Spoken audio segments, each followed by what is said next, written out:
Welcome to Luca and Miguel. Enjoy the video. In this video, I will show how to make delicious vegetable fried rice at home. We'll start by gathering all our fresh ingredients, ensuring everything is prepped and ready to go. Using day-old rice is a key secret for that perfect fried rice texture, preventing it from becoming mushy. This method is super simple and yields fantastic results every time. Now let's get those vegetables cooking. Heat a large wok or skillet over high heat with 1 tablespoon of oil. Add your harder vegetables first, such as carrots and broccoli, allowing them to cook for a few minutes. Keep stirring constantly to ensure even cooking.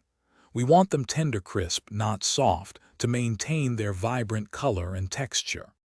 Hey everyone, if you're finding these cooking tips helpful, please hit that like button and subscribe for more easy recipes.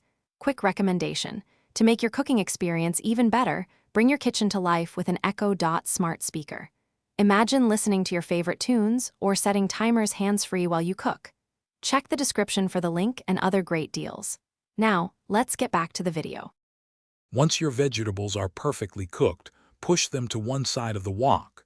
Now, add your day-old rice to the empty space, breaking up any clumps with your spatula.